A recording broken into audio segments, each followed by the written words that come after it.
So here's the ninth module of fishery which we are going to discuss today. So without further delay, let's move forward towards the topic. And here's the topic, and today's topic is shrimp culture system. Shrimp का जो culture system होता है, किस तरह की practice की जाती है, कौन कौन से सिस्टम जो हैं मेजरली प्रैक्टिस किए जाते हैं, वो आज हम इस टॉपिक के अंदर डिस्कस करेंगे। कुछ अदर सिस्टम भी हैं जो इतने पॉपुलर नहीं है लेकिन उनकी प्रैक्टिस पे भी की जाती है, तो वो सारी चीजें जो हैं इस टॉपिक के अंदर हम डिस्कस करने वाले हैं। तो यहाँ पे जो 3 सिस्टम मेंशन किए गए हैं, intensive, semi intensive and extensive, which is also known as traditional culture system या ट्रेडिशनल श्रिम्प कल्चर सिस्टम। तो ये तीनों जो सिस्टम हैं ये बेसिकली मेजरली प्रैक्टिस किए जाते हैं। इनका जो सक्सेस रेट है वो जो है हाई है और फ्रिक्वेंटली और पॉपुलरली जो है फार्मर इनको अडॉप्ट करते हैं for the shrimp culture. Now, what is basically the common difference amongst all these 3 culture system? इनके बीच का जो डिफरेंस है वो क्या है? इनका जो डिफरेंस है, सबसे पहला डिफरेंस है एरिया का, ठीक है। सेकेंड डिस्टेंस है स्टॉकिंग डेंसिटी का, ठीक है। तो ये जो है बेसिकली 2 कॉमन डिफरेंस हैं और मेजर डिफरेंस हैं जिसके अकॉर्डिंग जो है इनको कैटेगराइज किया गया है। तो सबसे पहले बात करते हैं इंटेंसिव कल्चर की। देखिए, इंटेंसिव कल्चर में जो पॉन्ड साइज है वो 0.5 to 1 हेक्टेयर का एरिया होता है पॉन्ड का, और सेमी इंटेंसिव में जो है ये ज्यादा होता है, 1 to 1.5 हेक्टेयर होता है। देखिए यहाँ पे जो है स्टूडेंट्स बहुत ज्यादा कंफ्यूज होते हैं कि इंटेंसिव में एरिया ज्यादा होता है। इंटेंसिव में एरिया ज्यादा नहीं होता है, इंटेंसिव में स्टॉकिंग डेंसिटी ज्यादा होती है। आगे देखेंगे हम what is basically stocking density. तो देखिए यहाँ पे जो साइज है, सबसे पहले ये 0.5 to 1 हेक्टेयर है। It is more than 1 to 1.5 hectare, इससे ज्यादा है इस तरह से। उसके बाद देखिए जो ट्रेडिशनल पॉन्ड है या एक्सटेंसिव कल्चर है, इसमें मोस्टली जो है 1.5 हेक्टेयर और 1.5 हेक्टेयर से ज्यादा बड़े जो पॉन्ड्स होते हैं वो बेसिकली लिए जाते हैं। तो इसको आप याद किस तरह से रखेंगे? देखिए इंटेंसिव का है 0.5 to 1 हेक्टेयर। उसके बाद है सेमी इंटेंसिव जो कि है 1 to 1.5 हेक्टेयर, और उसके बाद है ट्रेडिशनल वाला जो है ग्रेटर देन अप टू 1.5 या ग्रेटर देन 1.5। तो इस तरह से जो है आपको याद रखना है कि इनका जो एरिया होता है किस तरह से होता है। एरिया बहुत ज्यादा इंपॉर्टेंट है क्योंकि सेमी इंटेंसिव कल्चर वाला क्वेश्चन जो है एएफओ में पूछा जा चुका है। प्रीवियस जो एएफओ का एग्जाम हुआ था उसमें ये क्वेश्चन जो है आया हुआ था। तो ये जो एरिया है वो बहुत ज्यादा इंपॉर्टेंट है। एरिया के बाद आता है डेप्थ। देखिए यहाँ पे जो डेप्थ है इंटेंसिव कल्चर की वो 1.5 to 2 मीटर है डेप्थ।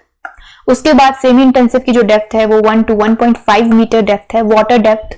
उसके बाद यहाँ पे देखिए, यहाँ पे जो डेप्थ है वो 40 to 80 सेंटीमीटर डीप जो है रखी जाती है एक्सटेंसिव में, which is near about 2 meter और स्लाइटली मोर देन 2 मीटर जो है डेप्थ यहाँ पे रखी जाती है ट्रेडिशनल वाले में। नाउ यहाँ पे देखिए, यहाँ पे एरिया तो जो है इंटेंसिव में कम रखा जाता है लेकिन कंपैरेटिवली डेप्थ देखिए ज्यादा है। डेप्थ क्यों यहाँ पे ज्यादा रखी जाती है? डेप्थ इसलिए यहाँ पे ज्यादा रखी जाती है क्योंकि इंटेंसिव कल्चर में स्टॉकिंग जो की जाती है उसका जो रेट होता है, स्टॉकिंग डेंसिटी, वो ज्यादा होती है, इसीलिए ज्यादा जो है वाटर डेप्थ की रिक्वायरमेंट होती है। उसके बाद देखिए जो इंटेंसिव कल्चर होता है इसमें जो रिजर्वॉयर होता है, रिजर्वॉयर बेसिकली जो है वाटर को स्टोर करने के लिए बनाया जाता है। At least 30% of the pond area जो है रिक्वायर्ड होता है रिजर्वॉयर के लिए। रिजर्वॉयर एक तरह का पॉन्ड होता है जहां पे फ्रेश वाटर को जो है स्टोर किया जाता है, और जब कभी भी पॉन्ड में फ्रेश वाटर की रिक्वायरमेंट होती है तो वहां से वाटर को सप्लाई किया जाता है पॉन्ड में, तो इसीलिए जो है रिजर्वॉयर की रिक्वायरमेंट होती है। तो ये बेसिकली जो है इसमें कॉमन डिफरेंस है और बहुत ही मेजर पॉइंट है। इंटेंसिव, सेमी इंटेंसिव और ट्रेडिशनल जो कल्चर होता है, एक्सटेंसिव कल्चर होता है, उनके ये मेजर पॉइंट है। उसके बाद देखिए डेंसिटी की बात करते हैं। देखिए इंटेंसिव का मतलब ही होता है हाई स्टॉकिंग डेंसिटी। तो यहाँ पे जो डेंसिटी होती है दैट इज वेरी इंटेंस, ठीक है। इंटेंस वर्ड का मतलब होता है बहुत ज्यादा। तो यहाँ पे स्टॉकिंग डेंसिटी सबसे हाई होती है अमंग्स ऑल दीज 3 जो कल्चर सिस्टम होते हैं। इनकी सबसे ज्यादा जो स्टॉकिंग डेंसिटी होती है वो होती है इंटेंसिव कल्चर में, जो 25 to 60 पोस्ट लार्वा पर मीटर स्क्वायर होते हैं इंटेंसिव कल्चर में, और सेमी इंटेंसिव में होते हैं 10 to 15 पोस्ट लार्वा पर मीटर स्क्वायर, एंड ट्रेडिशनल में 0.5 to 5 पर मीटर स्क्वायर। उसके बाद देखिए जो मेजर जो डिफरेंस है वो स्टॉकिंग डेंसिटी का ही है, एरिया का तो है, ठीक है। लेकिन स्टॉकिंग डेंसिटी, इंटेंसिव का मतलब होता है कि बहुत ज्यादा हाई स्टॉकिंग डेंसिटी यहाँ पे रखी जाती है, मतलब जो नंबर ऑफ पोस्ट लार्वा होते हैं, नंबर ऑफ श्रिम्प जो होते हैं वो यहाँ पे हाई होते हैं इस पॉन्ड में, इंटेंसिव कल्चर में, ठीक है। और यहाँ पे देखिए नॉर्मल जो रेट है 10 to 15 पोस्ट लार्वा पर मीटर स्क्वायर, वो यहाँ पे होता है। उसके अलावा देखिए यहाँ पे एक इंपॉर्टेंट पॉइंट है, फीड रेट की बात करें। देखिए इंटेंसिव कल्चर में जो फीड रेट होता है वो 4 to 6 टाइम्स जो है ज्यादा होता है। यहाँ पे एक्स्ट्रा फीड जो है प्रोवाइड किया जाता है, क्योंकि देखिए यहाँ पे स्टॉकिंग डेंसिटी ज्यादा है तो यहाँ पे फीड की रिक्वायरमेंट ज्यादा होती है। उसके बाद सेमी इंटेंसिव की बात की जाए तो सेमी इंटेंसिव में जो है एक्स्ट्रा फूड नहीं यहाँ पे प्रिपेयर या प्रोवाइड किया जाता है, बल्कि यहाँ पे जो फूड होता है वो कमर्शियल होता है, नॉर्मल जो लेवल होता है फूड का वही होता है, लेकिन it should be rich in nutrition, nutritious food होना चाहिए जो कि पोस्ट लार्वा को या श्रिम्प को प्रोवाइड किया जाता है पॉन्ड में। तो यहाँ पे एक्स्ट्रा फूड नहीं होता है, यहाँ पे भी कोई एक्स्ट्रा फीड जो है पॉन्ड में नहीं प्रोवाइड किया जाता, बस एक नॉर्मल जो एक लेवल होता है फूड का वही यहाँ पे रखा जाता है। उसके बाद देखिए यहाँ पे कुछ जो है कल्चर पीरियड दिया गया है कि श्रिम्प की जो हार्वेस्टिंग होती है आफ्टर स्टॉकिंग, स्टॉक जब कर दिया जाता है पॉन्ड में उसके बाद 90 to 120 डेज के अंदर जो है इनको हार्वेस्ट कर लिया जाता है। और यहाँ पे भी एक्सटेंसिव में देखिए 60 to 90 डेज में आफ्टर स्टॉकिंग यहाँ पे बेसिकली जो है हार्वेस्टिंग की जाती है, ठीक है। और देखिए यहाँ पे जो है नेचुरल सीड्स, बेसिकली जो है नेचुरल सीड्स भी यहाँ पे स्टॉक किए जाते हैं। जो एक एक्सटेंसिव कल्चर होता है या ट्रेडिशनल कल्चर होता है, ये बहुत ही ज्यादा हाईटेक कल्चर नहीं होता।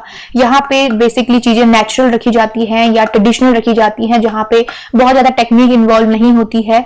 तो ये बेसिकली जो है एक कॉमन कल्चर मेथड है जो कि फार्मर अडॉप्ट करते हैं। और ये इंटेंसिव और सेमी इंटेंसिव जो है यहाँ पे एक्स्ट्रा केयर, एक्स्ट्रा टाइम और एक्स्ट्रा ऑब्जर्वेशन की जो है रिक्वायरमेंट होती है, क्योंकि यहाँ पे जो डेंसिटी होती है स्टॉकिंग की वो ज्यादा होती है, तो यहाँ पे रिस्क बहुत ज्यादा होता है, ठीक है। रिस्क और प्रॉफिट भी यहाँ पे ज्यादा होता है। रिस्क इसीलिए क्योंकि स्टॉकिंग डेंसिटी बहुत ज्यादा है तो केयर की रिक्वायरमेंट बहुत ज्यादा होती है। अगर कोई भी इंफेक्शन होता है या वाटर वेस्ट जो है पॉन्ड में होता है या डिटोरिएशन होता है, कोई भी वाटर क्वालिटी अगर जो है स्टेबल नहीं है तो वो पॉन्ड कल्चर के लिए जो है सुटेबल नहीं होता है, तो इसीलिए एक्स्ट्रा केयर की यहाँ पे रिक्वायरमेंट होती है। So these three culture system in shrimp culture is very much important and majorly practiced जो है ये सिस्टम है श्रिम्प कल्चर सिस्टम। चलिए आगे देखते हैं। देखिए अदर सिस्टम जो है उसमें ओपन सिस्टम, रीसर्कुलेशन सिस्टम और मिनिमल या मिनिमम वाटर एक्सचेंज सिस्टम आता है। सबसे पहले देखिए ओपन सिस्टम। देखिए ओपन सिस्टम कुछ इस तरह से होता है, ये जो वाली जो इमेज है कुछ इस तरह का जो है एरिया होता है, but basically this system requires high amount of good quality of water exchange. Water exchange से मतलब होता है कि जो टोटल पॉन्ड का वॉल्यूम होता है उसके अराउंड मोर देन 20% ऑफ जो है वाटर एक्सचेंज किया जाता है whenever there is a need of exchanging the water.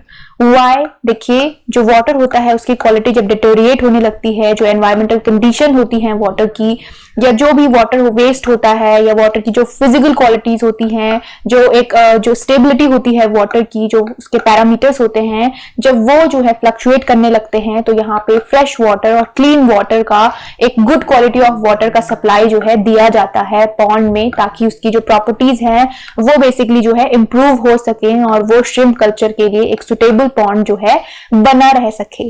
तो ये इसका जो है सबसे इंपॉर्टेंट पॉइंट है। उसके बाद देखिए जो इसमें स्टॉकिंग की जाती है अप टू 60 पोस्ट लार्वा पर मीटर स्क्वायर। पीएल का मतलब होता है पोस्ट लार्वा।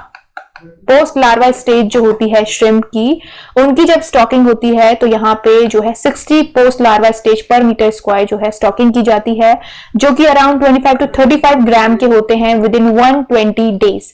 120 डेज में इनका जो वेट होता है वो 25 to 35 ग्राम होता है।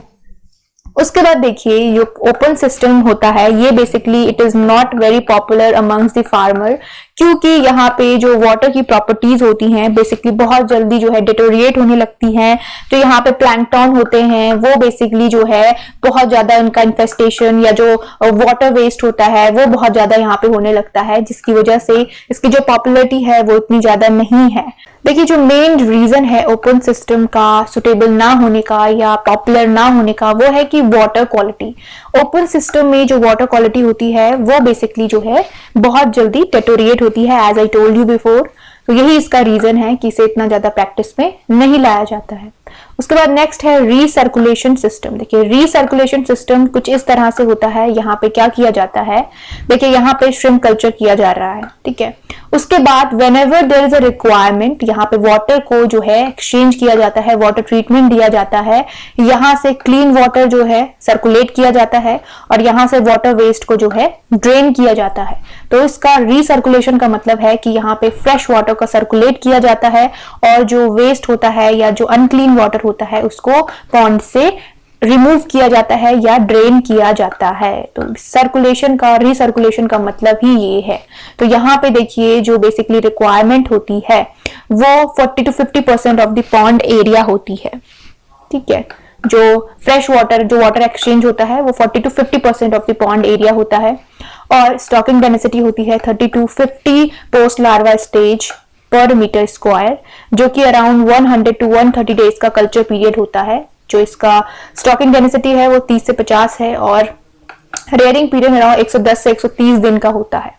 तो बेसिकली इसका जो मैकेनिज्म है, इसका जो फंडामेंटल है वो रीसर्कुलेशन, मतलब circulation of fresh water in the pond whenever there is a requirement of water exchanging, ठीक है। तो ये जो है इसका बेसिक मैकेनिज्म है। जब भी वाटर की क्वालिटी डिटोरिएट होती है या कोई भी एनवायरमेंटल कंडीशन पॉन्ड में जो है फ्लक्चुएट होती हैं, जब कभी भी जो है फ्रेश वाटर की या क्लीन वाटर की रिक्वायरमेंट होती है श्रिम्प कल्चर के लिए, तो यहाँ पे जो है वाटर का सप्लाई किया जाता है। तो यही जो है इसका फंडामेंटल है, जिसमें क्लीन वाटर का जो है सर्कुलेशन होता है और अनक्लीन वाटर को ड्रेन किया जाता है और यहाँ पे देखिए वाटर ट्रीटमेंट दिया जाता है, ठीक है। ये वाटर स्लजेस होते हैं, यहाँ पे जो है वेस्ट होता है वाटर में, जो भी अनवांटेड जो मटेरियल होता है उसको ट्रीट किया जाता है, वाटर ट्रीटमेंट जो है यहाँ पे दिया जाता है। तो ये वाला जो इमेज है ये रीसर्कुलेशन सिस्टम जो होता है वाटर का वो है। उसके बाद देखिए minimal water exchange system. Minimal water exchange system या इसको मिनिमम भी कहा जाता है। यहाँ पे मिनिमम वाटर एक्सचेंज जो है किया जाता है, जो पॉन्ड में वाटर होता है उसमें जो है वाटर सप्लाई इतना नहीं किया जाता, मिनिमम किया जाता है whenever there is a high requirement of water supply, ठीक है। तो ये इसीलिए जो है इसका नाम मिनिमम रखा गया है कि मिनिमम वाटर एक्सचेंज जो है यहाँ पे किया जाता है।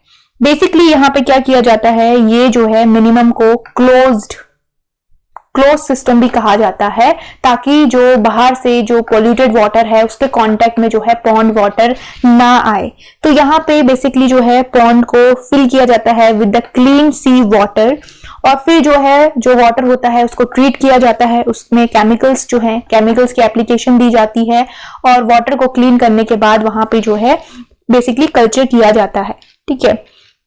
और यहाँ पे कोई भी वाटर एक्सचेंज जो है नहीं किया जाता। बहुत ही रेयर केसेस में अगर वाटर में कुछ जो है कुछ पॉल्यूटेंट्स आ गए हैं आउटसोर्स से या बेसिकली जो है कुछ इन्फेक्शन हो गया है तो जो है वाटर एक्सचेंज किया जाता है, अदरवाइज यहाँ पे वाटर एक्सचेंज नहीं किया जाता, ठीक है। इसीलिए इसका नाम जो है मिनिमल वाटर एक्सचेंज सिस्टम रखा गया है, ठीक है। बेसिकली इसे जो है क्लोज सिस्टम भी कहते हैं, जैसे मैंने आपको बताया। क्लोज सिस्टम इसलिए कहते हैं क्योंकि यहाँ पे आउटसोर्स से कोई भी वाटर सप्लाई नहीं किया जाता, सी वाटर को कलेक्ट किया जाता है, उसको ट्रीट किया जाता है और उसमें जो है श्रिम्प कल्चर को बेसिकली रेज किया जाता है, ठीक है। और this system does not require any water exchange. अगर कोई रेयर केस या बहुत ज्यादा रिक्वायरमेंट नहीं है, ठीक है। जैसे यहाँ पे देखिए 40 to 50% रिक्वायरमेंट होती है, यहाँ पे मोर देन 20% होती है, पर यहाँ पे ऐसा कोई रेट नहीं दिया गया है। बेसिकली 0 के बराबर यहाँ पे जो है वाटर एक्सचेंज किया जाता है, ठीक है। बेसिकली ये जो है आपका सुटेबल होता है स्मॉल श्रिम्प्स के लिए, स्मॉल श्रिम्प कल्चर जो किया जाता है, जो स्मॉल स्पीसीज होती हैं उनके लिए। तो यहाँ पे जो स्टॉकिंग डेंसिटी होती है वो 30 पोस्ट लार्वा पर मीटर स्क्वायर होती है, जो कि लेस देन 100 डेज में जो है एवरेज साइज 10 to 20 ग्राम का साइज जो है अटेन कर लेते हैं। डिपेंड करता है कौन सी स्पीसीज है और किस पर्पस के लिए ग्रो की जा रही है। तो ये वाला जो है ये है क्लोज एक्वाकल्चर सिस्टम या zero water exchange culture system, जिसमें देखिए आउटसोर्स से कोई भी वाटर सप्लाई का कोई भी सोर्स यहाँ पे नहीं दिया गया है। तो ये क्लोज होता है, इसीलिए इसका नाम जो है क्लोज सिस्टम रखा गया है। ठीक है, यहाँ पे भी वाटर एक्सचेंज की रिक्वायरमेंट होती है, यहाँ पे भी होती है क्योंकि ये तो रिसर्कुलेशन है।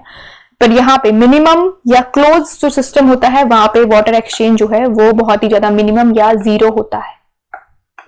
फाइन, तो these are basic other 3 system of shrimp culture जो कि not so popular but in certain areas जहां पे जो है ये प्रैक्टिस किए जाते हैं, या कुछ कंडीशंस में जहां पे फ्रेश वाटर को, क्लीन वाटर को इतना ज्यादा सप्लाई नहीं किया जा सकता, तो वहां पे जो है इनको प्रैक्टिस किया जाता है।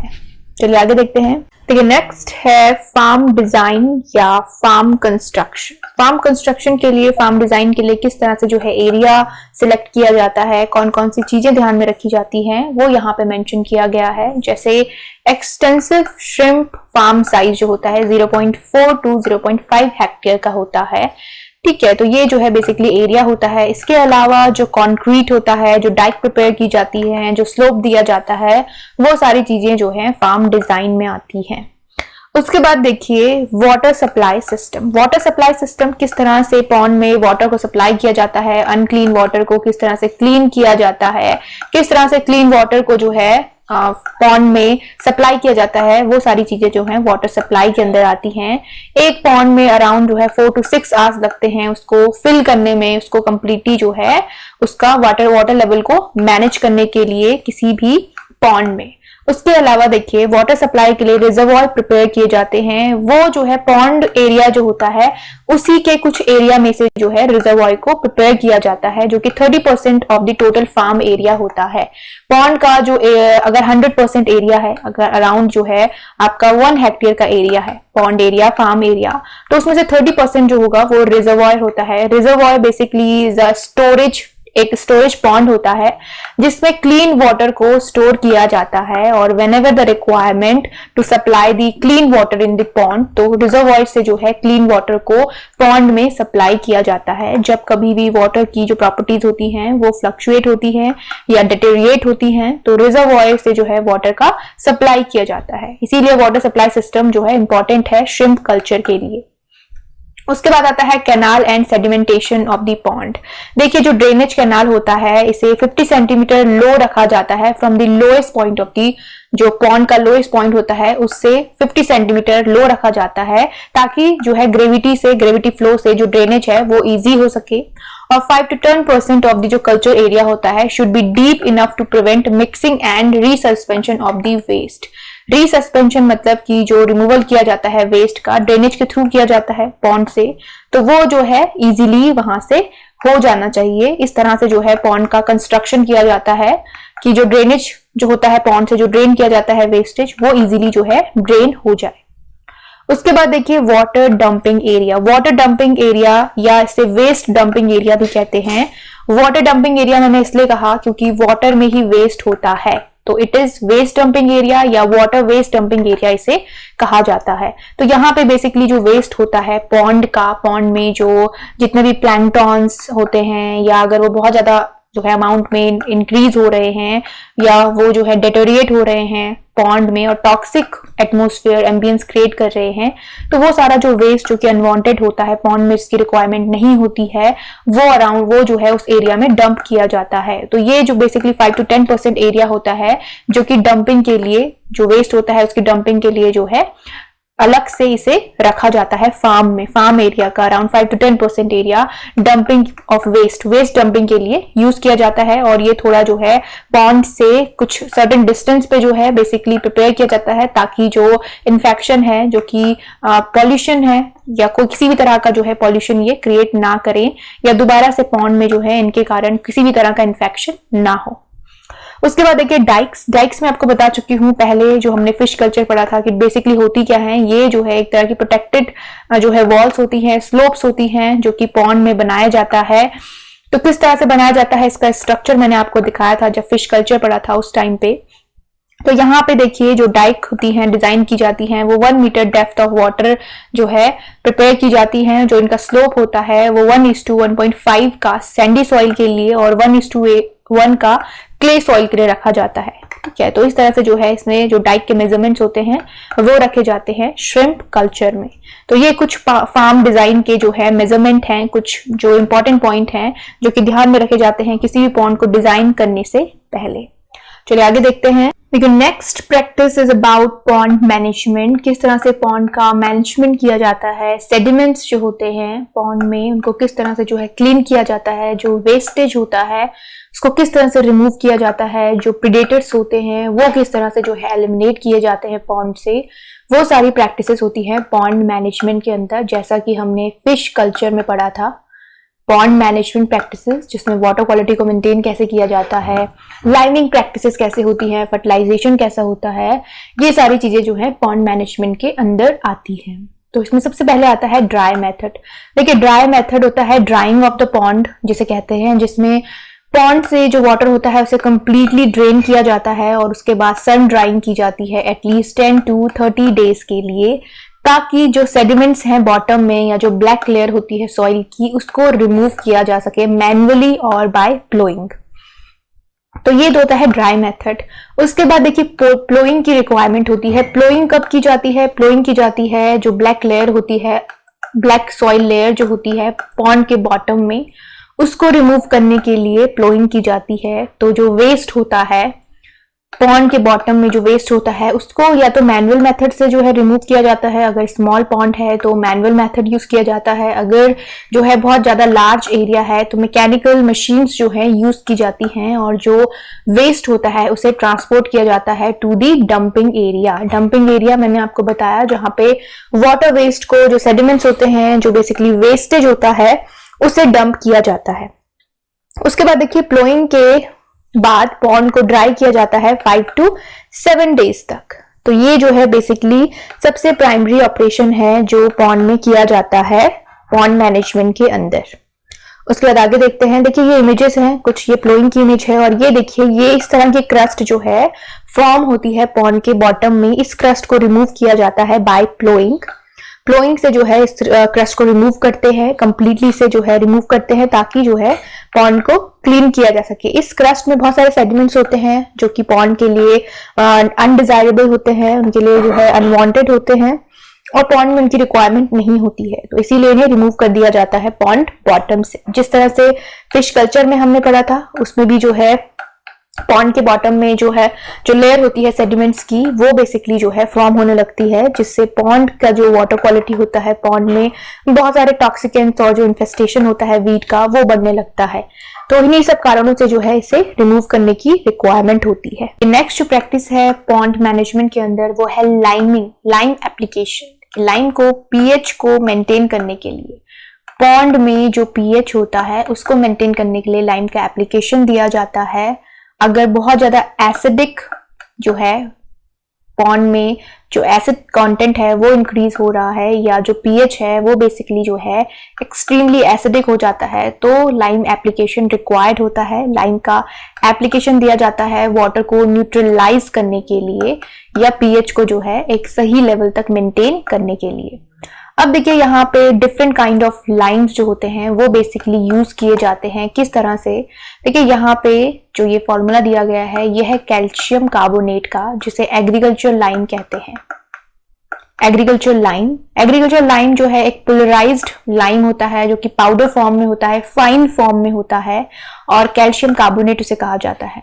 उसके बाद देखिए ये वाला जो है जिसमें CaOH2 जो लिखा गया है, ये जो है हाइड्रेटेड लाइम होता है, हाइड्रेटेड लाइम इसे कहा जाता है।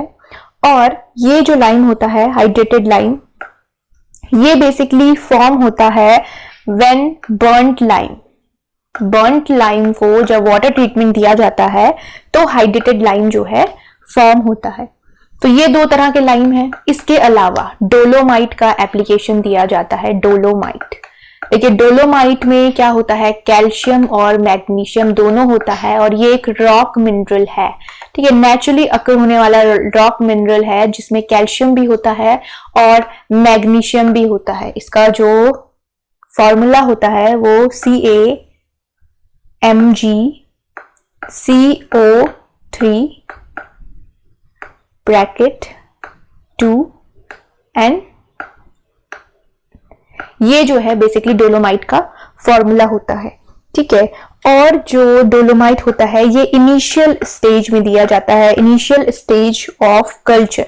जब कल्चर का जो इनिशियल स्टेज होता है उस टाइम पे डोलोमाइट का एप्लीकेशन जो है अप्लाई किया जाता है। रेस्ट जब पीएच मेंटेन करना होता है तो मोस्टली जो है एग्रीकल्चर लाइम यूज होता है, क्योंकि एग्रीकल्चर लाइम एक चीप सोर्स ऑफ लाइम होता है और कॉमनली इसे जो है यूज किया जाता है, ठीक है। अब देखिए इसका एप्लीकेशन किस तरह से दिया जाता है। ये वाला जो है देखिए, अगर pH 6 या ग्रेटर देन 6 है तो क्वांटिटी जो है कैल्शियम कार्बोनेट की वो 1000 या लेस देन 1000 होती है। अगर यहाँ पे जो है हाइड्रेटेड लाइम का एप्लीकेशन दिया जाता है तो हाइड्रेटेड लाइम जो है अराउंड आपका हाफ हो जाता है, क्योंकि इसमें स्ट्रॉन्ग अमाउंट ऑफ कैल्शियम होता है, ये बहुत ही स्ट्रॉन्ग होता है comparative to agriculture lime. Agriculture lime में अराउंड 37 to 40% कैल्शियम होता है, 37 to 40% जो है इसमें कैल्शियम होता है, ठीक है। और कैल्शियम कार्बोनेट इसे कहा जाता है। उसके बाद अगर 5 to 6 है पीएच तो इसमें लेस देन 2000 का जो है लाइम का एप्लीकेशन दिया जाता है। आप इसे कह सकते हैं कि 1000 to 2000, ठीक है, ये वाला। उसके बाद अगर लेस देन 5 है तो लेस देन 3000, या आप इसे 2000 to 3000 लिख सकते हैं, ठीक है। किसी भी तरह से आप इसे पढ़ सकते हैं क्योंकि इसका मतलब यही है। हो सकता है एग्जाम में आपको जो है घुमा के क्वेश्चन पूछा जाए और आपको जो रेंज है वो कुछ इस तरह से दी जाए 2000 to 3000, ठीक है। यहाँ पे दी जाए 1000 to 2000 और यहाँ पे दी जाए 1000, ठीक है। तो इसका मतलब ही वो है, इसका मतलब है कि यहाँ पे 1000 से 2000 के बीच का एप्लीकेशन दिया जाता है जो कि लेस देन 2000 है, और यहाँ पे जो है 2000 से 3000 के बीच का एप्लीकेशन दिया जाता है जो कि लेस देन 3000 है। तो क्वेश्चन कैसे भी आपको पूछा जा सकता है, ठीक है। उसके बाद देखिए ये वाला जो एप्लीकेशन है ये जस्ट हाफ हो जाएगा। अगर यहाँ पे 1000 है तो यहाँ पे 500, यहाँ पे 2000 है तो यहाँ पे 1000, लेस देन 1000, यहाँ पे 3000 है तो देखिए यहाँ पे लेस देन 1500, क्योंकि इसका कॉन्सेंट्रेशन जो है बहुत ज्यादा होता है, इसमें कैल्शियम ज्यादा अमाउंट में होता है, इसीलिए इसका एप्लीकेशन जो है वो कम पड़ता है, ठीक है। तो ये बेसिकली जो है लाइम की एप्लीकेशन है जो कि पॉन्ड में दी जाती है जब भी रिक्वायरमेंट होती है। जिस तरह से जो है रिक्वायरमेंट होती है तो उस तरह से जो है इसका एप्लीकेशन दिया जाता है, ठीक है, बेसिकली पॉन्ड वाटर को न्यूट्रलाइज करने के लिए। तो ये है लाइम एप्लीकेशन। देखिए जो फिश कल्चर में लाइम एप्लीकेशन दी जाती है उससे थोड़ा सा यहाँ पे जो है वेरिएशन है, तो दोनों सेम जो है एप्लीकेशन है या सेम पैरामीटर है मैं ये नहीं कहूंगी, ये टेबल आपको अलग से याद करना पड़ेगा, ठीक है। दोनों का जो पर्पस होता है वो सेम होता है, लेकिन जो कल्चरल प्रैक्टिसेस में जो एप्लीकेशन है वो बेसिकली डिफरेंट है। वहां पे सिर्फ लाइम का एप्लीकेशन दिया जाता है, वहां पे इस तरह से जो है कोई भी पैरामीटर नहीं दिए गए हैं। तो दोनों टेबल को आप अलग से जो है याद करेंगे या लर्न करेंगे जैसा आपको सुटेबल लगे। उसके बाद देखिए नेक्स्ट जो पॉइंट है वो है reservoir maintenance and pond filling. Reservoir मैंने आपको बताया it is basically prepare to store the water, clean water को जो है स्टोर करने के लिए रिजर्वॉयर को प्रिपेयर किया जाता है। और ये जो टोटल फार्म एरिया होता है उसका अराउंड 30% जो एरिया होता है उसे रिजर्व रखा जाता है रिजर्वॉयर को प्रिपेयर करने के लिए। देखिए किस तरह से इसका मेजरमेंट रखा जाता है। अगर 2 ग्रो आउट पॉन्ड्स हैं, ग्रो आउट पॉन्ड्स बेसिकली जो फाइनल पॉन्ड्स होते हैं जिनमें स्टॉकिंग की जाती है पोस्ट लार्वा स्टेज की, जहां पे जो है श्रिम्प को रेयर किया जाता है, प्रॉन को रेयर किया जाता है, उन्हें कहा जाता है ग्रो आउट पॉन्ड्स। तो यहाँ पे जो है 1 extra pond should be maintain as a water reservoir ratio. तो अगर 2 ग्रो आउट पॉन्ड्स हैं तो उसमें दो जो है वो ग्रो आउट पॉन्ड्स होंगे और एक जो होगा वो रिजर्वॉयर होगा 2 ग्रो आउट पॉन्ड्स के लिए। रिजर्वॉयर क्यों प्रिपेयर किए जाते हैं? फ्रेश वाटर को, क्लीन वाटर को सप्लाई करने के लिए जो है रिजर्वॉयर को बनाया जाता है। रिजर्वॉयर का मतलब ही है टू रिजर्व दी वाटर, ठीक है। उसके बाद देखिए अगर सिर्फ एक पॉन्ड है, एक ग्रो आउट पॉन्ड है, तो उसके लिए जो quarter of the pond area होता है, मतलब 1/4 जो एरिया होता है उसमें बेसिकली जो है उसे कन्वर्ट किया जाता है for reservoir of the pond.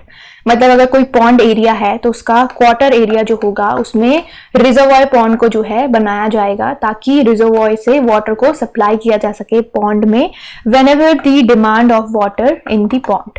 तो बेसिकली वाटर सप्लाई के लिए जो है रिजर्वॉयर का यूज किया जाता है और इसमें जो वाटर डेप्थ होती है वो अराउंड 2 मीटर तक मेंटेन की जाती है।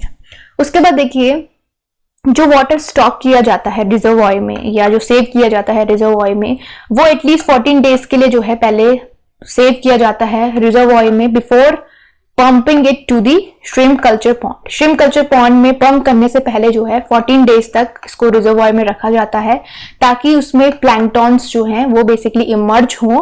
प्लैंकटॉन्स फीड होता है जिसमें जो है जो श्रिम्प होते हैं या जो भी एक्वेटिक एनिमल्स होते हैं वो जो है फीड करते हैं, नेचुरल फीड इन्हें कहा जाता है। तो रिजर्वॉयर को 14 डेज के लिए जो है जो रिजर्व वाटर होता है उसे रिजर्वॉयर में रखा जाता है और 14 डेज के बाद पॉन्ड में पंप किया जाता है। तो ये बेसिकली जो है इसका पर्पस होता है। तो this is all about reservoir maintenance and pond filling. चलिए आगे देखते हैं। देखिए यहाँ पे कुछ मैनेजमेंट गाइडलाइंस हैं और वी कैन से पैरामीटर्स, ठीक है, जो कि चेक किए जाते हैं टाइमली बेसिस पे और किस तरह का इनका रिकमेंडेशन होता है, कितनी उनकी रिकमेंडेड वैल्यू होती है वो यहाँ पे दी गई है। जैसे हमने वाटर पैरामीटर्स पढ़े, वाटर क्वालिटीज होती हैं, उसी तरह ये पॉन्ड के लिए पैरामीटर्स हैं। जैसे पीएच हो गया, मैंने आपको बताया एवरेज 7.5 टू 8.5 मेंटेन होना चाहिए पॉन्ड में। तो इसका चेकिंग टाइम क्या होता है, देखिए मॉर्निंग एंड इवनिंग दो टाइम पे जो है पॉन्ड का पीएच चेक किया जाता है, एक 8 से 10 सुबह और 3 से 5 इवनिंग में। तो ये इसका चेकिंग टाइम है। उसके बाद water transparency, transparency basically visibility होती है, तो ये 30 से 45 सेंटीमीटर है। मॉर्निंग टाइम पे चेक की जाती है 8 टू 10 AM। देखिए उसके बाद वाटर कलर, मॉर्निंग टाइम पे होता है ग्रीन वाटर होना चाहिए, ग्रीन कलर का। उसके बाद देखिए वाटर टेम्परेचर, ये भी मॉर्निंग और इवनिंग दो टाइम में चेक किया जाता है और 28 टू 32 डिग्री सेल्सियस जो है ये सुटेबल जो है टेम्परेचर होता है श्रिम्प के लिए। हाउएवर कुछ श्रिम्प स्पीसीज हैं जो कि 15 डिग्री सेल्सियस पे भी जो है ग्रो की जाती हैं, बट ये एक एवरेज पैरामीटर है। अगर आपको पर्टिकुलर श्रिम्प स्पीसीज पूछा जाएगा तो वो मैंने आपको जब डिफरेंट श्रिम्प स्पीसीज के बारे में पढ़ाया उस टाइम पे मैंने आपको बताया था कौन सी श्रिम्प की स्पीसीज है जो कि लोअर टेम्परेचर में भी जो है ग्रो की जा सकती है। ये क्वेश्चन बन सकता है कि कौन से श्रिम्प स्पीसीज है जो लोअर टेम्परेचर में भी जो है सर्वाइव करती है और उसका कल्चर जो है लो टेम्परेचर में भी किया जा सकता है। तो एवरेज टेम्परेचर जो है वो 28 टू 32 डिग्री सेल्सियस है। उसके बाद देखिए एल्कैलिनिटी, एल्कैलिनिटी जो है बेसिकली 80 टू 120 ppm होती है, रेकमेंडेड है, ये इसका एवरेज है, इसके ऊपर या इसके नीचे जो है इसका लेवल नहीं होना चाहिए। इतना जो है जो श्रिम्प होते हैं वो बेसिकली टॉलरेट कर लेते हैं। और श्रिम्प कल्चर हम ब्रैकिश वाटर में बेसिकली श्रिम्प कल्चर किया जाता है, तो वहां पे जो सॉल्ट्स हैं उनका एक्यूमुलेट होना बहुत ही ज्यादा कॉमन है, बट उन लेवल को मेंटेन करके रखना कि जो कि सर्वाइवल के लिए जो है बेनिफिशियल हो, ज्यादा अमाउंट में ना हो, ताकि जो श्रिम्प कल्चर है उस पर जो है इसका कोई भी इफेक्ट ना पड़े। तो that is very much important point. तो यहाँ पे वंस इन अ वीक जो है during first month of the crop, जब क्रॉप को जो है कल्चर किया जाता है, तो क्रॉप बेसिकली जो है इसलिए यूज हो रहा है यहाँ पे क्योंकि एक पर्टिकुलर अमाउंट ऑफ कल्चर यहाँ पे किया जा रहा है, एक सर्टेन पीरियड के लिए किया जाता है, तो इसीलिए क्रॉप टर्म यहाँ पे यूज हो रहा है। तो ये जो है basically once in a week जो है इसे चेक किया जाता है सैलिनिटी को, जो कि 80 से 120 ppm के बीच होनी चाहिए। और उसके बाद जो है कंटिन्यू इसको चेक किया जाता है जिस तरह से रिक्वायरमेंट होती है, या अगर जो है ये नेसेसरी है इसको टाइमली चेक करना, अगर वंस इन अ वीक जो है कॉन्टिन्यूसली से चेक किया जाना चाहिए। तो through out the growth period जो है इसका इसका इंस्पेक्शन होता है वो किया जाता है, और जिस टाइम पे रिक्वायरमेंट है उस टाइम पे, ठीक है, और नहीं तो वंस इन अ वीक।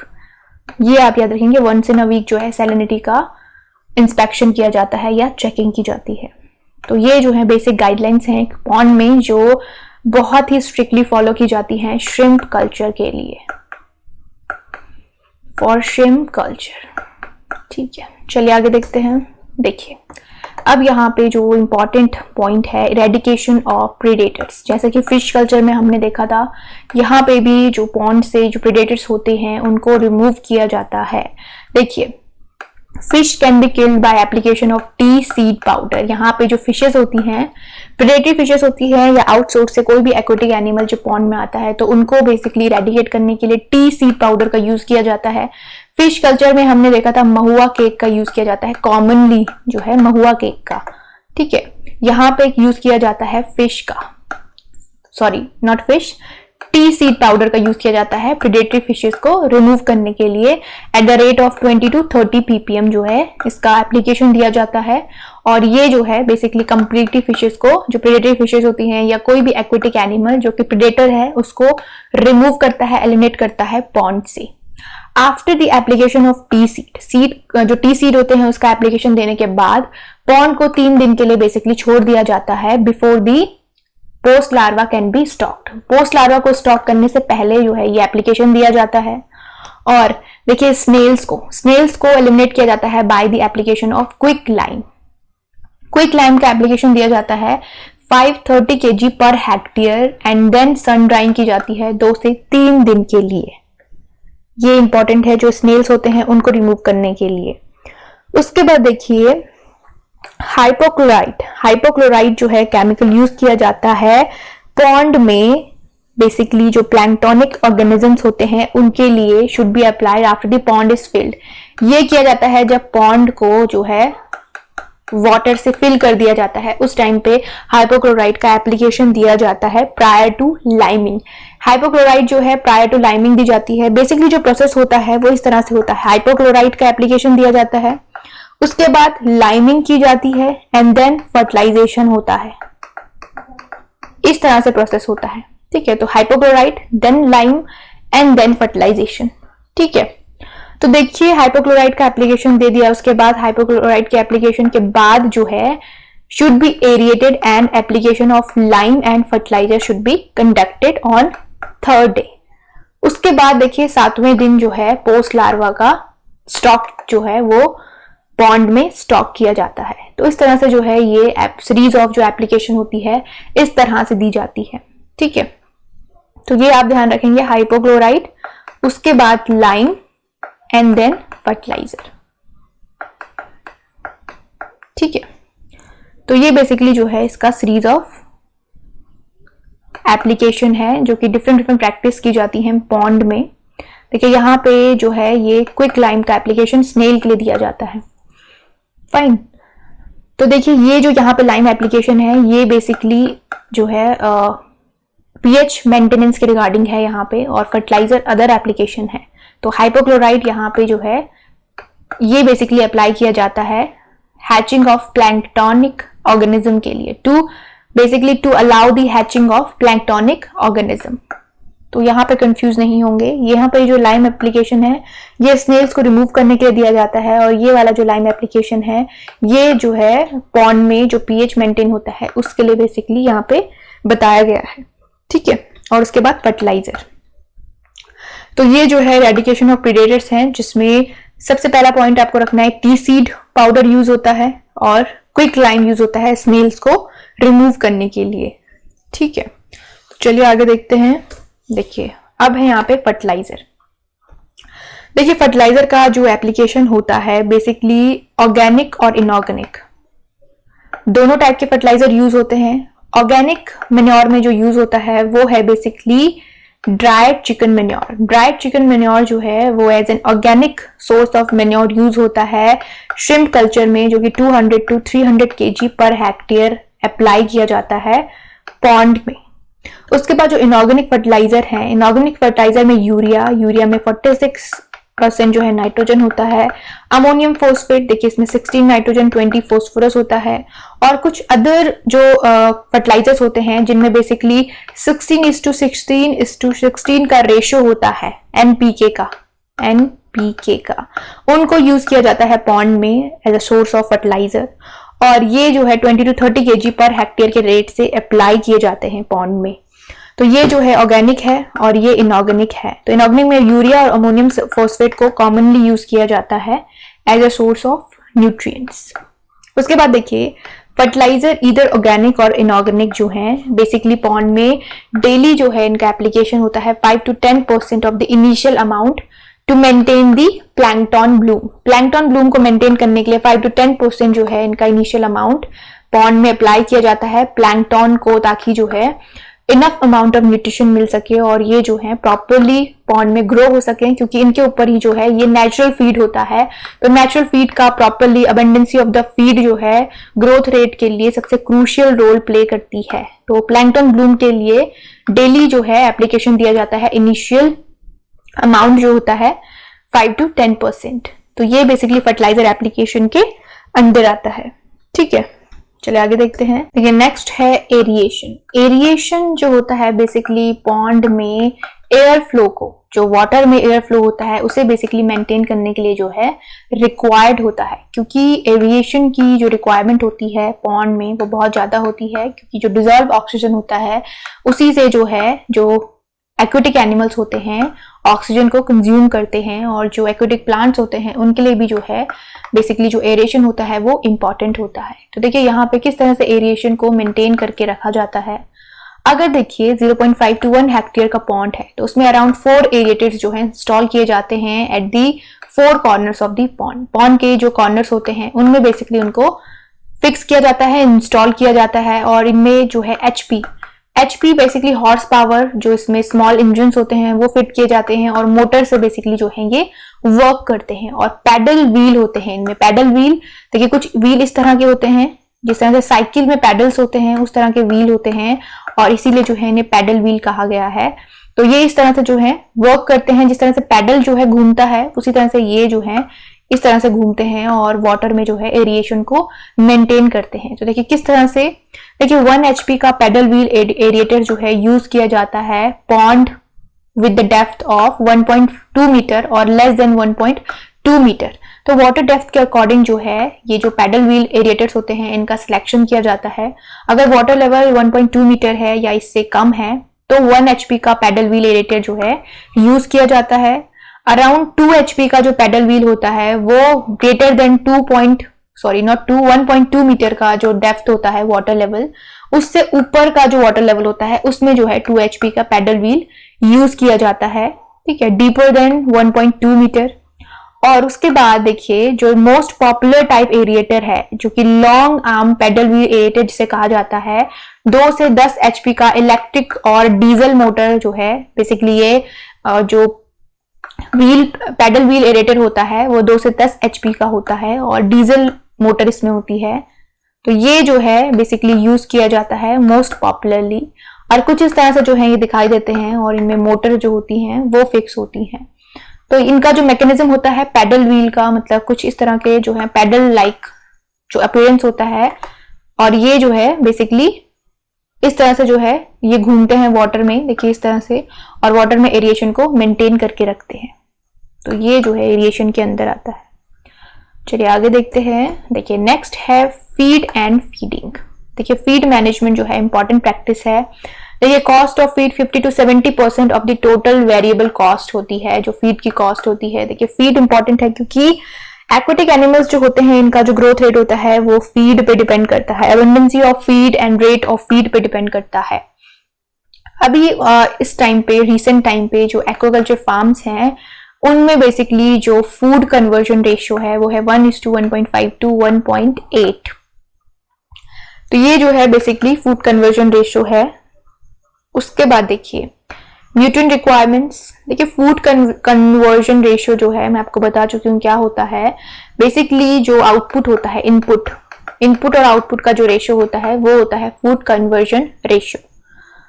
तो उसके बाद देखिए न्यूट्रिएंट रिक्वायरमेंट जो होती है, shrimp requires approximately 40 essential nutrients. 40 essential nutrients जो हैं श्रिम्प को रिक्वायर्ड होते हैं। देखिए श्रिम्प का साइज के अकॉर्डिंग यहाँ पे इनका प्रोटीन, फैट, फाइबर, ऐश, मॉइस्चर, कैल्शियम, फोस्फोरस जो है इसके अकॉर्डिंग दिया गया है, बॉडी वेट के अकॉर्डिंग, और कितना % जो है रिक्वायर्ड होता है। तो देखिए इसके लिए 0.0 से 0.5 ग्राम का अगर श्रिम्प है तो 45 जो है प्रोटीन की रिक्वायरमेंट होती है, 7.5 जो है फैट होता है, उसके बाद फाइबर होता है 4%, ऐश होता है 15, मॉइस्चर होता है 12, कैल्शियम होता है 2.3, फोस्फोरस होता है 1.5। अब देखिए जिस तरह से बॉडी वेट बढ़ रहा है, जो अमाउंट ऑफ फीड है वो देखिए वो घटता जा रहा है। तो इसी तरह से जिस तरह से बॉडी वेट बढ़ता जाएगा उस तरह से इसका जो फीड होगा, फीड रिक्वायरमेंट वो घटती जाती है। देखो 15 to 40 ग्राम का जो साइज होता है श्रिम्प का उसमें 36 प्रोटीन होता है, और इनिशियल स्टेज में 45 होता है। तो आप याद रखिए सबसे छोटे का 45 और सबसे जब जो साइज होता है अराउंड 15 to 40 साइज, जो कि हार्वेस्टिंग साइज होता है, उसमें 36% प्रोटीन। वैसे ही यहाँ पे देखिए 7.5 और यहाँ तक 6, फाइबर में भी 4। देखिए फाइबर ऑलमोस्ट सेम है, ऐश भी सेम है, मॉइस्चर भी सेम है, और कैल्शियम देखिए कैल्शियम भी सेम है, फॉस्फोरस भी सेम है। तो आपको याद रखना है सिर्फ प्रोटीन को और फैट को। फैट और प्रोटीन कितना % जो है रिक्वायर्ड होता है श्रिम्प के लिए, वो आपको याद रखना है, और बाकी देखिए पूरा सेम है, ठीक है। तो प्रोटीन और फैट ये दो चीजें इंपॉर्टेंट हैं, जिसमें आपको, अगर आपको सारे न्यूमेरिक याद होते हैं तो आप सारे न्यूमेरिक याद कर लीजिए, और अगर सारे नहीं होते हैं तो बेसिकली जो इंपॉर्टेंट है इनिशियल एंड जो लास्ट वाली स्टेज होती है वो जरूर जो है याद कर लें। चलिए आगे देखते हैं। देखिए यहाँ पे जो अदर रिक्वायरमेंट्स होती हैं, जैसे लिपिड्स की, लिपिड की देखिए कोलेस्ट्रॉल 0.25% टू 0.4% जो है कोलेस्ट्रॉल, और इन एडिशन जो लिपिड होता है 6% टू 7.5%। इसका जो लेवल है वो 10% से ऊपर जो है एक्सीड नहीं करना चाहिए। ये जो है फीड में जो न्यूट्रिएंट्स होते हैं उनके बारे में बात हो रही है।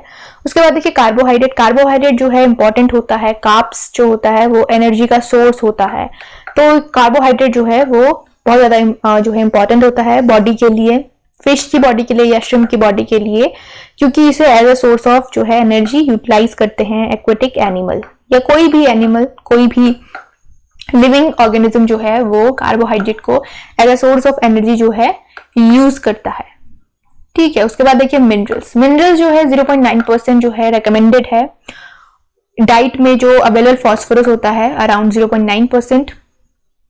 और यहाँ पे देखिए कैल्शियम, देखिए कैल्शियम जो है बेसिकली यूज किया जाता है to maintain the diet. Phosphorus और कैल्शियम का रेशियो जो है वो होना चाहिए 1:1 टू 1:1.5, ठीक है। कैल्शियम का जो अमाउंट है वो 2.3 से ऊपर जो है एक्सीड नहीं करना चाहिए, तो इसको बैलेंस जो है डाइट में रखा जाता है, और इसको बेसिकली फॉस्फोरस के अमाउंट को बैलेंस करने के लिए भी यूज किया जाता है। तो इसका जो रेशियो होता है वो ये रखा गया है डाइट में, इतना रेशियो जो है कैल्शियम और फॉस्फोरस का दिया जाता है। उसके बाद देखिए फीड कन्वर्जन रेशियो, ये बेसिकली इनपुट और आउटपुट का रेशियो होता है। कितना इनपुट, कितना फीड जो है प्रोवाइड किया जा रहा है, और कितना आउटपुट जो है उस एक्वेटिक एनिमल की बॉडी से जो है कितना वो जो है उस फूड को यूटिलाइज कर सकती है, that is basically food conversion या फीड कन्वर्जन रेशियो। तो देखिए अकॉर्डिंग टू रीसेंट डेटा जो फीड कन्वर्जन रेशियो है वो 1.2 अचीव किया जा सकता है, बट बहुत सारे फार्मर्स जो हैं वो स्टिल दे आर जो है वो 2.2 का जो है बेसिकली जो फीड कन्वर्जन रेशियो है उसे ऑब्टेन कर रहे हैं। तो फीड कन्वर्जन रेशियो जो होता है वो बेसिकली आउटपुट होता है, मतलब कितना फीड जो है एक्वेटिक एनिमल कंज्यूम कर रहा है, उसका आउटपुट जो है कितना है, that is basically feed conversion ratio.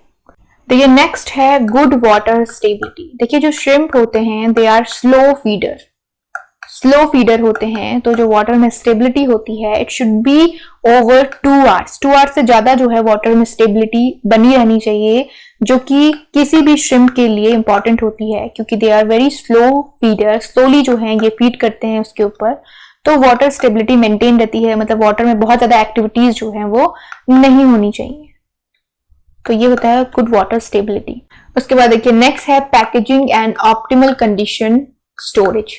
देखिए यहाँ पे फीड स्टोरेज की बात हो रही है। जो फीड होता है इसे ड्राई, कूल और वेल वेंटिलेटेड जो प्लेसेस होते हैं वहां पे स्टोर किया जाता है, क्योंकि फीड बहुत जल्दी जो है डेटोरिएट होने लगता है, तो उसकी क्वालिटी जो होती है वो डिक्रीज होने लगती है अगर उसे जो है मॉइस्चर वाले प्लेसेस में रखा गया है, या कंटेमिनेटेड प्लेसेस में रखा गया है, या किसी भी जो है अनक्लीन एरिया में अगर फीड को रखा गया है तो उसमें बहुत जल्दी जो है कंटेमिनेशन आने की पॉसिबिलिटी होती है।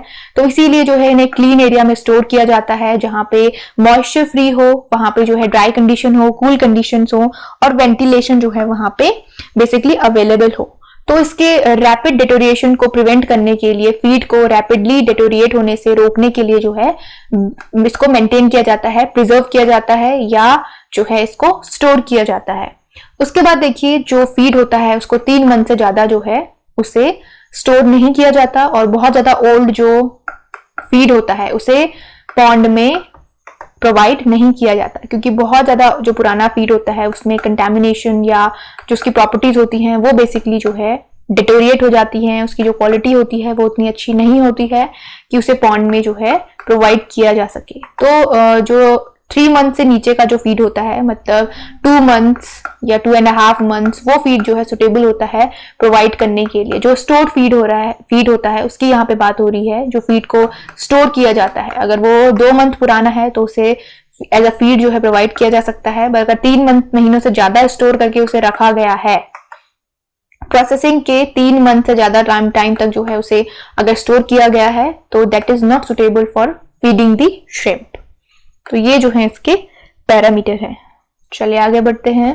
देखिए यहाँ पे फीडिंग मैनेजमेंट दिया गया है वेट के अकॉर्डिंग, जो बॉडी वेट होता है उसके अकॉर्डिंग यहाँ पे श्रिम्प का फीड दिया गया है। तो देखिए श्रिम्प का जो बॉडी वेट होता है अगर 2 से 3 ग्राम है, तो रेकमेंडेड फीड रेट जो होता है बॉडी वेट के अकॉर्डिंग वो 8 to 7% जो है बॉडी वेट के पर डे दिया जाता है। जो बॉडी वेट होता है उसका इतना 8 to 7% जो है पर डे दिया जाता है। उसी तरह से देखिए उसके बाद देखिए जिस तरह से बॉडी वेट यहाँ पे बढ़ रहा है, जो फीड का परसेंट है बॉडी वेट के पर डे का वो जो है डिक्रीज हो रहा है। तो यहाँ पे भी आप इनिशियल याद रखिए 8 to 7 है, और जब 35 to 40 पहुंचता है 2.3 to 2.1% body weight per day जो है फीड दिया जाता है। मतलब बॉडी वेट के 2.3 to 2.1% जो है फीड दिया जाता है डेली बेसिस पे। तो ये याद रखेंगे कि जिस तरह से बॉडी वेट बढ़ रहा है, जो फीड का जो रेट है, जो फीड का अमाउंट है वो जो है डिक्रीज हो रहा है। तो इनिशियली जो है 2, 3 ये वाला याद कर लीजिए, और ये जो है यहाँ से 25, 30, 35 वाला याद कर लीजिए, ठीक है। और कॉमनली एक ही 15 to 20 वाला भी जो है याद कर लीजिए, क्योंकि कॉमनली क्या होता है कि 15 से 20 ग्राम का जो श्रिम्प होता है वो बेसिकली जो है हार्वेस्ट किया जाता है। डिपेंड करता है स्पीसीज पे, किस तरह की स्पीसीज है और किस पर्पस के लिए हार्वेस्ट की जा रही है, वो जो है बेसिकली इंपॉर्टेंट होता है। तो 15 से 20 ग्राम का जो होता है ये बेसिकली जो है हार्वेस्टिंग स्टेज में होता है, इसे हार्वेस्ट किया जा सकता है। तो ये जो है स्टेज इसीलिए इंपॉर्टेंट होती है। बाकी जो लास्ट और इनिशियल है वो तो इंपॉर्टेंट है। तो ये जो है इसका टेबल है। अगर आपको सारे न्यूमेरिक्स याद होते हैं तो दैट इज वेरी गुड, अगर याद नहीं होते हैं तो आप इनिशियल और लास्ट वाला जरूर याद करें, और ये वाला 15 to 20 वाला, ठीक है। चलिए अब आगे देखते हैं। अब देखिए यहाँ पे हार्वेस्टिंग की बात हो रही है, हार्वेस्टिंग एंड हैंडलिंग की। देखिए हार्वेस्टिंग जो होती है आफ्टर 120 to 150 डेज होती है। डिपेंड करता है किस तरह का कल्चर सिस्टम है, किस तरह से जो है किस पर्पस के लिए श्रिम्प को ग्रो किया जा रहा है और कितनी स्टेज तक जो है ग्रो किया जाता है।